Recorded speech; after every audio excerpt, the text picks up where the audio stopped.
राधे कृष्ण दोस्तों, आपका स्वागत है आपके अपने यूट्यूब चैनल स्टडी जोन में। तो आज की इस वीडियो में हम पढ़ेंगे फणीश्वर नाथ रेणु जी की कहानी लाल पान की बेगम। तो चलिए इस कहानी को पढ़ते हैं। भूल चूक माफ करो महावीर बाबा, मनौती दूनी करके चढ़ाएगी बिरजू की माँ। बिरजू की माँ के मन में रह रहकर जंगी की पुतोहू की बातें चुपती। भक भक बिजली बत्ती, चोरी चमारी करने वाली की बेटी पुतोहू जलेगी नहीं। 5 बीघा जमीन क्या हासिल की है बिरजू के बप्पा ने। गांव की भाई खोकियों की आंखों में किरकिरी पड़ गई है। खेत में पाट लगा देख कर गांव के लोगों की छाती फटने लगी। धरती फोड़कर पाट लगा है, बैसाखी बादलों की तरह उमड़ते आ रहे हैं पाट के पौधे।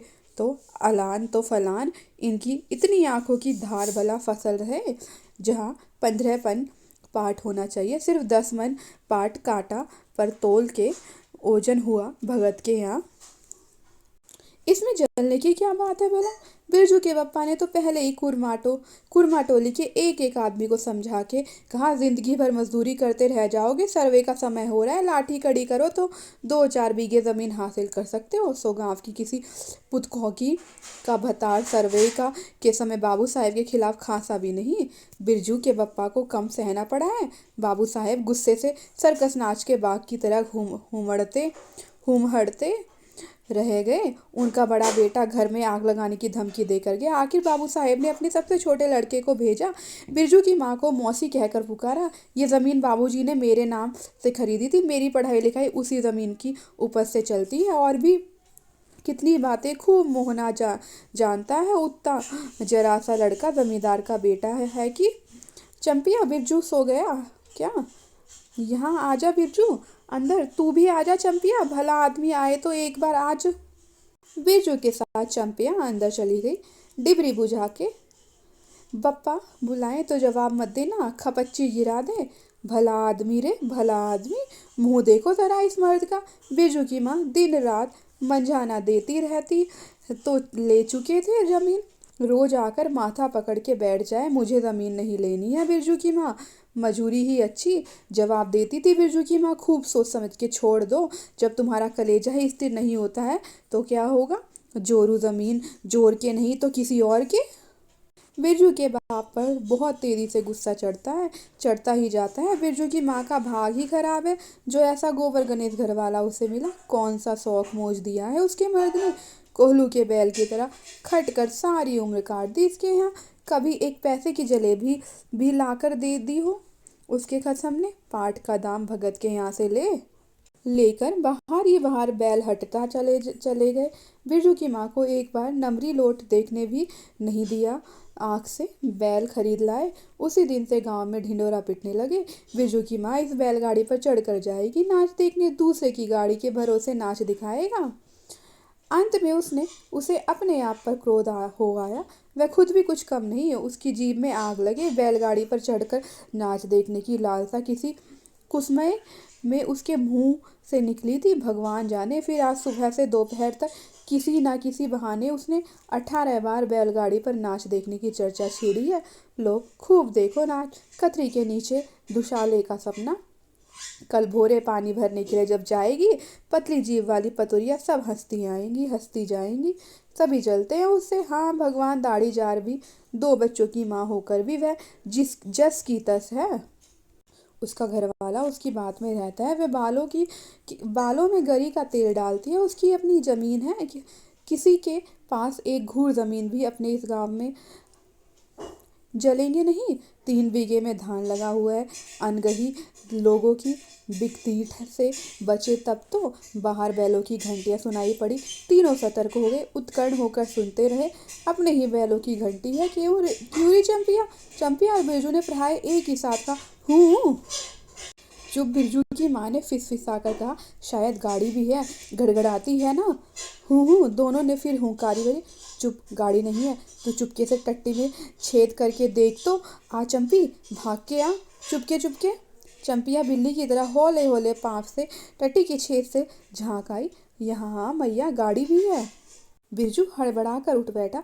उसकी माँ ने उसका हाथ पकड़कर सुला दिया। बोलो मत। चंपिया अभी गुदड़ी के नीचे घुस गई। बाहर बैलगाड़ी खोलने की आवाज़ हुई। बिरजू के बाप ने बैलों को जोर से डांटा। हाँ हाँ, आ गए घर। घर आने के लिए छाती फटी जाती थी। बिरजू की माँ ताड़ गई जरूर। मलद हिटोली मलदिया हिटोली में गांजे के चिलम चढ़ रही थी। आवाज तो बड़ी खनखनाती हुई निकल रही है। चंपिया हाँ, बाहर से पुकार कर कहा उसके बाप ने। बैलों को घास दे दे चंपिया हाँ। अंदर से कोई जवाब नहीं है। चंपिया के बाप ने आंगन में आकर देखा तो ना रोशनी, ना चिराग, ना चूल्हे में आग। बात क्या है, नाच देखने उतावली होकर पैदल ही चली गई क्या? बिरजू के गले में खसखसाहट हुई और उसने रोकने की पूरी कोशिश भी की, लेकिन खांसी जब शुरू हुई तो पूरे 5 मिनट तक वह खांसता रहा। बिरजू बेटा, बिरजमोहन, बिरजू के बाप ने पुचकार कर बुलाया। मैया गुस्से के मारे सो गई क्या? अरे अभी तो लोग जा ही रहे हैं।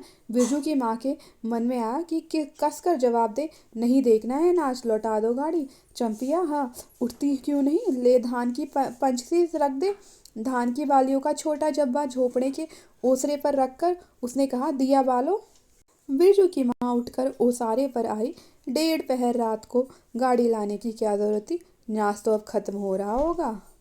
डिबरी की रोशनी में धान की बालियों का रंग देते ही बिरजू की माँ के मन का सब मैल दूर हो गया। धानी रंग उसकी आंखों से उतरकर रोम रोम में घुल गया। नाच अभी शुरू भी नहीं हुआ होगा। अभी अभी बलमपुर के बाबू ने की संपनी गाड़ी मोहनपुर होटल बंगला से हाकिम साहब को लाने गई है। इस साल आखिरी नाच है। पंसीस चट्टी में खोज दे। अपने खेत का है। अपने खेत का? हुलसती हुई बिरजू की माँ ने पूछा। पक गए धान? नहीं, 10 दिन में अगहन चढ़ते चढ़ते लाल होकर झुक जाएंगी सारे खेत की बालियां। मलदहिया टोली पर जा रहा था। अपने खेत में धान देखकर आंखें जुड़ा गई। सच कहता हूँ, पंचसीस तोड़ते समय उंगलियां कांप रही थी मेरी। बिरजू ने धान की एक बाली से धान लेकर मुंह में डाल लिया और उसकी माँ ने एक हल्की डांट दी। कैसा लुक्कड़ है तू रे? इन दुश्मनों के मारे कोई नेम धर्म बचे? क्या हुआ, डांटती क्यों है? नव्वान के पहले ही नया धान जुटा दिया, देखते नहीं? अरे इन लोगों का सब कुछ माफ है। चिरई चुरमुन है ये लोग। दोनों के मुंह में नव्वान के पहले या नया अन्न ना पड़े। इसके बाद चंपैया ने भी धान की बाली से 2 धान लेकर दांतों तले दबाए। ओ मैया, इतना मीठा चावल! और गमकता भी है ना दीदिया। बिरजू ने फिर मुंह में धान लिया। रोटी पोटी तैयार कर चुकी क्या? बिरजू के बाप ने मुस्कुराकर बोला। नहीं, मान भरे सुर में बोली बिरजू की माँ। जाने का ठीक ठिकाना नहीं और रोटी बनाती। वाह, खूब हो तुम। जिसके पास बैल है उसे गाड़ी मांगनी नहीं मिलेगी भला। गाड़ी वालों को भी कभी बैल की जरूरत होगी, पूछूंगा तब। कोयरी टोला वालों से ले, जल्दी से रोटी बना ले, देर नहीं होगी। अरे टोकरी भर रोटी तो तू पलक मारते बना देती है। 5 रोटियां बनाने में कितनी देर लगेगी? अब बिरजू की माँ के होठों पर मुस्कुराहट खुलकर खिलने लगी। उसने नजर बचाकर देखा। बिरजू का बप्पा उसकी ओर एकटक निहार रहा है। चंपिया और बिरजू ना होते तो मन की बात हंसकर खोलने में देर न लगती। चंपिया और बिरजू ने एक दूसरे को देखा और खुशी से उनके चेहरे जगमगा उठे। मैया बेकार गुस्सा हो रही थी ना? चंपी जरा घेर सार में खड़ी होकर मखनी फुआ को आवाज दे तो। ए फुआ, सुनती हो फुआ, मैया बुला रही है। फुआ ने कोई जवाब नहीं दिया, किंतु उसकी बड़बड़ाहट स्पष्ट सुनाई पड़ी। हाँ, अब फुआ को क्यों गुहारती है? सारे टोले में बस एक फुआ ही तो बिना नाथ पगिया वाली है। अरे फुआ, बिरजू की माँ ने हंसकर जवाब दिया। उस समय बुरा मान गई थी क्या? नाथ पगहिया वाले को आकर देखो, दोपहर रात में गाड़ी लेकर आया। आ जाओ फुआ, मैं मीठी रोटी पकाना नहीं जानती। फुआ खांसती खांसती आई। इसी के घड़ी पहर दिन रहते ही पूछ रही थी कि नाच देखने जाएगी क्या? कहती तो मैं पहले से ही अपनी अंगीठी यहाँ सुलगा जाती। बिरजू की माँ ने फुआ को अंगीठी दिखला दी और कहा, घर में अनाज दाना वगैरह तो कुछ है नहीं। एक बागड़ है और कुछ बर्तन बासन, सो रात भर के लिए यहाँ तंबाकू रख जाती हूँ। अपना हुक्का ले आई हो ना फुआ? फुआ को तंबाकू मिल जाए तो रात भर क्या, 5 रात बैठकर जाग सकती है। फुआ ने अंधेरे में टटोलकर तंबाकू का अंदाज किया। ओहो, हाथ खोलकर तंबाकू रखा बिरजू की माँ ने।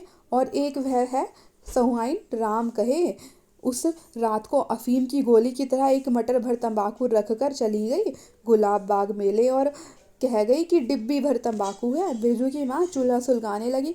चंपिया ने शकरकंद को मसल कर गोले बनाए और बिरजू सिर पर कढ़ाई औंधाकर अपने बाप को दिखलाने लगा। मलेट्री टोपी इस पर 10 लाठी मारने पर भी कुछ नहीं होगा। सभी ठठाकर हंस पड़े। बिरजू की माँ हंसकर बोली, ताके पर 3-4 मोटे शकरकंद है, दे दे बिरजू को चंपिया, बेचारा शाम से ही। बेचारा मत कहो मैया, खूब सचा रहा है। अब चंपिया चहकने लगी। तुम क्या जानो कथरी के नीचे मुंह क्यों चल रहा था बाबू साहब का। ही। बिरजू के टूटे दूध के दांतों की फाक से बोली निकली, ब्लैक मार्टिन में 5 शकरकंद खा लिया। ह।